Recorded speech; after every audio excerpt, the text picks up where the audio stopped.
Қайырлы күн. Бүгін бізде кейіпкер жобасы. Сіздермен бірге Меруерт Болатқызы. Бүгін біз Жамбыл облыстық көпбейінді ауруханасында қонақтамыз. Біздің бүгінгі қонағымыз Дилбар ханымнан сұхбат алатын боламыз. Дилбар ханым, өзіңізді таныстырып өтсеңіз? Сәлеметсіз бе? Мен Мансур Дилбар Заманова. Ұлтыңызды айта өтсеңіз? Дилбар ханым бұл ауруханада емдік дене шынықтыру гимнастикасымен емделушілерді емдейтін нұсқаушы болып табылады. Дилбар ханым, сіздің жұмысыңыз қызығы мен қиындығы мол жұмыс екені көрініп тұр.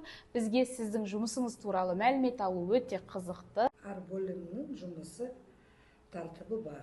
Мені жұмысым. Мен науқастарды көйнеге жағдайға қараймын. Жұмысыңыз туралы толық айта кетсеңіз, науқастармен қалай жұмыс жасайсыз? Әр отделениеге кіргенде мен өзім палатаға адаммен таныстырамын. Жақтығы көрсетемін. Қалайсыз, жақсы жатып тұрдыңыз ба? Көңіліңіз қалай? Біз психологически адаммен сөйлесеміз, сұраймыз, қалайсыз, қорқыныш бар ма, аурудан қорқасыз. Келесі сұхбатымызға ойыссақ, қазақ тіліңіз әжептәуір жақсы екен. Сіздің қазақ тілін қайдан үйреніп жүрсіз, Дилбар ханым? Тілдерді оқыту орталығында бізге мұғалімдер келіп жатыр. Үйрену ошағдан мен орыс мектепті бітірдім. Енді қазір жағдай, күнігі жағдай солай. Әр адамға өзімізді кеңес, ақылды өргету, біз енді ол қазақ тіліне өргету керек. Сонда сіздерге рахмет.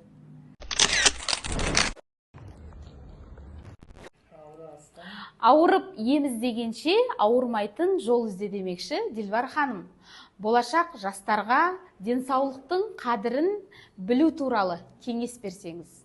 Жастарға денсаулық, темекі шекпеңіз. Қазір электронный сигарет шықты. Өте дұрыс айтасыз. Очень зиянлы.